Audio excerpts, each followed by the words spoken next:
Ever feel like you're like one tiny nudge away from just totally losing it? Oh, Like your yeah. temper's about to hijack, like the whole conversation. I think we've all been there, haven't we? We've all been there. And today we are diving into some seriously practical anger management techniques. Sounds good. We're basing it on Tame Your Temper. 16 anger management techniques. Okay. And I know you guys listening are all about like taking action, taking knowledge, and putting it into practice. Absolutely. So get ready because we're going to give you some real world tools to, wrap your head around anger and actually manage it. Yeah. And we've got some cool stuff to unpack. Like, have you heard of this 6-second rule? The 6-second rule. Yeah, it's supposed to like give you a little cool down window Roasters. before you react. And even like there's a technique about smiling in a mirror. Oh, wow. Okay. So I want to bring in our expert to kind of break down how these things actually work. Sure. So what's the first thing that kind of jumps out at you from this source? Well, I think what's really fascinating is the way this source really emphasizes reframing how we think about anger in the first place. Okay. It's not about like never getting angry. It's more about understanding that anger itself, it isn't actually a bad thing. It's how we express it that makes all the difference. So it's not about never getting angry. It's more about what respond when we do get angry. Exactly. Think of it this way. Okay. Physical exercise, right? It's good for you, Yeah. but if you overdo it, Yeah. you can hurt yourself. Of course. Anger's kind of the same. It can be a really powerful motivator. It can drive change. But if it comes out in these unhealthy ways, Yeah. it can damage relationships or even, our own well-being. Right. And on the flip side, constantly suppressing anger, it's like a pressure cooker. Yeah. Yeah. It's going to blow eventually. That makes total sense. Yeah. So how do we find that like sweet spot Right. between bottling it up and like just exploding, Right. This source talks about mindful expression. What does that even mean? So mindful expression is about, understanding where your anger is coming from. Right. Not just reacting blindly. Yeah. It's about noticing those triggers that set you off Okay. and then consciously choosing how you respond. Okay. And of course, it's about communicating your feelings in a way that's clear, it's effective, Right. but you're not letting them control you.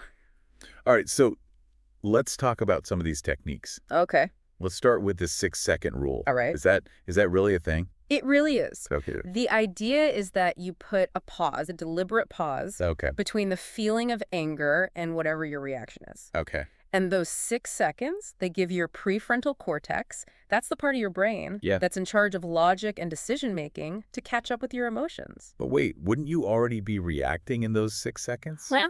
Like, how does that actually work? Think about what happens when you sense a threat, even if it's not a physical threat. Okay. Your body, it activates this fight or flight response, right? Right. It floods your system with all this adrenaline and stress hormones. Got it. It's preparing you to either confront the danger or run away. Right. But that surge of hormones, it can override your rational thinking. So basically, our brains get like hijacked by our emotions. Yeah, in a way, you could say that Okay. 6-second pause, it's like a circuit breaker. It gives your brain a chance to kind of regain control Interesting. and lets you choose a more thoughtful response instead of just reacting impulsively. So it's like, take a breath before you leap, but it's more like, take a mental pause before you like fire off that angry email. Exactly. I like it. And speaking of awareness, this source also talks about rating your anger Okay. on a scale of 1 to 10. I've never actually tried that. Have you ever tried that? No, but I can see how it might be helpful. Yeah. But it also seems kind of hard to do when you're like in the middle of it, It might feel a little awkward at first, Yeah. but think about it. When you're constantly assessing how angry you are, Yeah. you're actually stepping outside of that immediate emotional reaction. You're becoming an observer of your own experience. Okay, so instead of being like completely consumed by the anger, it's more like, okay, I'm at like a 7 right now. Exactly. This is serious, but I'm not, about to lose it. Exactly. Yeah. And that self-awareness, it can be incredibly empowering. Right. It's not about denying the anger. It's about understanding its intensity and then making a conscious choice Okay. about how you want to respond. All right, I'm intrigued. Yeah. This source also mentions something about smiling in the mirror, Yes. which honestly sounds a little out there. I can see why you'd think that. Yeah. But there's actually some really interesting science behind it. Okay. So even if you're forcing a smile, you're using those muscles in your face, Right. and it triggers a response in your nervous system. So you're saying, like, even a fake smile Yeah. can, like, actually impact how I feel. It's all about this thing called the facial feedback hypothesis. Hmm. When you smile, your brain, it interprets those movements Uh-huh. as a sign that you're happy, Interesting. and it starts releasing endorphins. Those are the feel-good chemicals. Hold on. So I could be, like, totally fuming mad on the inside, Yeah. but if I, like, force myself to smile, Right. my brain might actually start calming down. It might sound counterintuitive, I know. Yeah. But it's like you're hacking your own system. Yeah. And remember, it's not just about how you feel. It's also about how other people see you.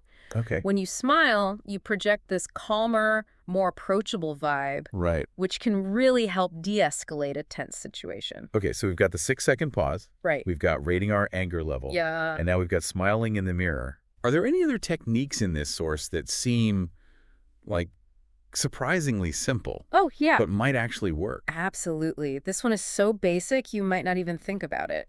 Sighing. Sighing. Sigh. Sighing. Really? Really? Like just letting out a big sigh. Yes. Yeah. It might seem really insignificant, Yeah. but think about what happens when you're stressed out or angry. Your breathing, it gets all shallow and rapid. Uh-huh. Sighing is your body's way of hitting, like, the reset button on that pattern. Okay. It's a deep, involuntary breath Yeah. that helps regulate your heart rate, lowers your blood pressure, and relaxes your muscles. It's like a mini meditation in the middle of a stressful moment. You got it. Okay. And what's great is it's so subtle, you can do it almost anywhere Yeah. without drawing attention to yourself. Right, right. It's a fantastic way to just discreetly release tension in the moment. I love it. Yeah. I can already picture myself like subtly sighing in the middle of like a heated meeting, you know? Exactly. But remember, these individual techniques, they're just the beginning. Okay. This source, it goes beyond just these quick fixes. It emphasizes how important it is to have a mindset shift when it comes to anger. Oh, okay. I'm curious. Yeah. What does that mean exactly? Yeah, let's get into that. Okay, so mindset shift. What does that mean? Well, what's really interesting is how this source, it really highlights how our own thoughts, our own expectations, they can actually fuel our anger. Okay, I think I get that. Yeah. Like, sometimes I get frustrated when things don't, go according to plan. Right. But how do we actually change that? Right. It's not like we can just magically make everything go our way all the time. You're absolutely right. We can't control external circumstances, but what we can control is how we react to them. Okay. So the source, it encourages us to challenge our assumptions, Okay. to challenge our expectations. Are they realistic? Hmm. Are we setting ourselves up for disappointment by clinging to these rigid ideas about how things should be? I never thought about it that way. So instead of getting angry when things don't go my way, I should be asking myself, like, were my expectations even reasonable in the first place? Exactly. That's kind of a tough one to put into practice, but I can see how it would be helpful. It definitely is a practice, not a quick fix. Right. And it goes hand in hand with another key theme from the source. Okay. Focusing on what you can control. Okay. I like where this is going. Yeah. So it's about, like, accepting that we can't control everything and everyone around us, Right. and instead we focus on what we can influence, like our own thoughts, our behaviors, our responses. Exactly. It's not about becoming passive or Yeah. giving up. It's about choosing where you direct your energy wisely. It actually reminds me of that serenity prayer. Oh, yeah. You know, grant me the serenity to accept the things I cannot change, the courage to change the things I can, and the wisdom to know the difference. That's a great way to put it. Yeah. It's about, like, empowering ourselves to actually navigate challenging situations better Right. instead of letting them control us, Yeah. But honestly, some days it feels like everything is out of my control. Yeah. How do you stay focused on what you can influence when it feels like everything's going wrong? Well, I think those are the days when it's even more important to remember this principle. Okay. It's like, imagine you're navigating a storm. Okay. You can't control the wind, you can't control the waves, Right. but you can control how you steer your ship. I like that. You can adjust your sails, batten down the hatches, and ride out the storm. Right. And sometimes the most controllable thing is your own attitude. Okay. I'm starting to see how this all kind of ties together, like those individual techniques we talked about, Yeah. like the 6-second pause, rating our anger, Mm. even smiling in the mirror. Yeah. Those are like the tools we can use Exciting. to help us, stay in control of the ship. That's a great analogy. It's not about denying or suppressing our emotions. Right. It's about understanding them, Okay. recognizing their power, Yeah. and then choosing how we respond to them in a way that aligns with, our values and our goals. So it's not just about like avoiding a meltdown in the moment. Right. It's about actually like growing and becoming more resilient in the long run. Exactly. Each time you manage your anger well, you're not just avoiding a negative outcome in that one instance. Okay. You're actually rewiring your brain. Wow. You're strengthening those neural pathways Interesting. that are associated with self-control, emotional regulation. Wow. I never thought about it that way. Yeah. It's like we're training our brains to be calmer and more in control. Exactly. That's pretty powerful stuff. It is. But it also sounds like a lot of work. Right. So where should someone even start? Well, I would encourage everyone listening Yeah. to pick 2 or 3 techniques from this source that really resonate with you and try incorporating them into your life this week. Okay. It doesn't have to be this huge overhaul. Right. Start small, be consistent, Right. and remember it's a practice, not a one-time fix. I love that. Yeah. Small, consistent steps. Yeah. It's like building any new habit.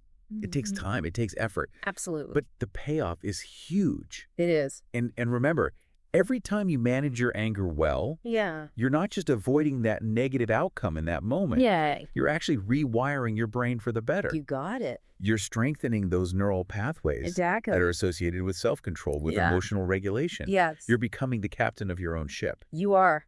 I like that. Yeah. Okay, we've covered so much ground today. We have. We talked about understanding the nature of anger. Right. We explored all these practical techniques for managing it, Yeah. and even dove into this idea of a mindset shift. Absolutely. It's been a pleasure unpacking all of this with you. It's a good reminder that anger is just a natural part of being human. Right.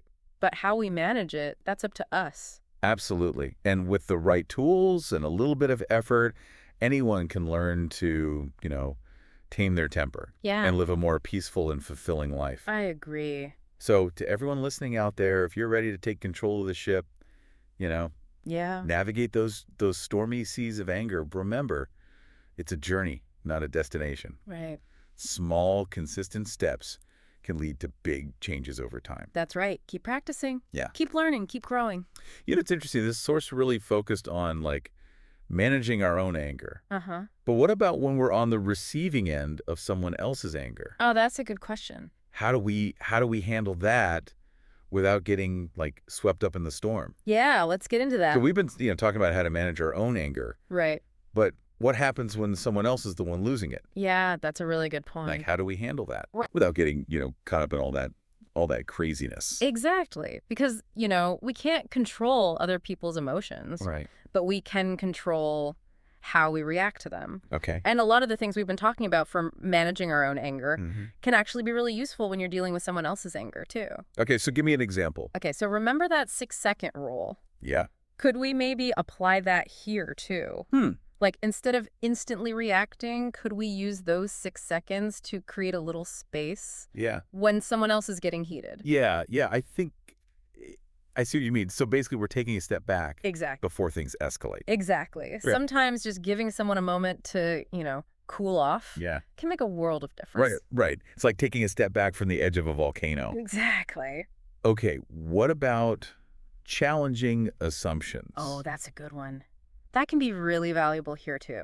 Because a lot of times, people's anger, it comes from their own unmet expectations. Right. Or maybe they're misinterpreting things. Right. So if you can try to understand their perspective and maybe gently challenge those faulty assumptions, you can sometimes actually help to, kind of de-escalate things. So instead of like getting defensive or meeting anger with anger, Right. you're saying we should try to approach it with like empathy and curiosity. Exactly. Because remember, anger is often a secondary emotion, right? Okay. It's masking something else. Like what? Maybe it's hurt, frustration, fear. Right. And if you try to understand that root cause of their anger, Yeah.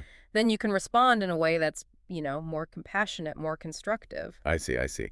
So this all kind of goes back to that idea of focusing on what we can control. Exactly. Like you can't control someone else's anger, but we can control our own reactions. Exactly. You got it. And sometimes, honestly, the most powerful thing you can do is just create some distance. Give that person space to kind of calm down Right. before you try to engage with them again. Okay. You can't reason with a volcano when it's erupting, right? That's a good one. Yeah. Okay, so the next time I'm, dealing with someone who's angry, Yeah. maybe instead of like mirroring that anger back at them, Right. I could try to think, okay, what might be going on beneath the surface here? Exactly. What need are they actually trying to express? I love that. It's about shifting from that reactive mode Yeah. to a more mindful, responsive mode. Right. And remember, you can always choose to disengage if things get too heated. Yeah. Your safety and well-being come first. This has been, a really insightful deep dive. It has. We've explored, like what anger actually is, practical ways to manage it, both in ourselves and in other people, Yeah. and how important it is to, really cultivate that mindset. It's been great unpacking all this with you. Likewise. Hopefully our listeners are walking away with some helpful tools and a fresh perspective on how to deal with anger. Absolutely. And to everyone listening, remember, anger is normal. It's human. It is. It's how we choose to respond to it that really makes all the difference. Right. With the right tools and a bit of effort, I truly believe anyone can learn to, tame their temper. Yeah. And navigate anger more effectively, both in themselves and in others. Absolutely. Keep practicing, keep learning, keep growing. Until next time, stay curious and keep diving deep.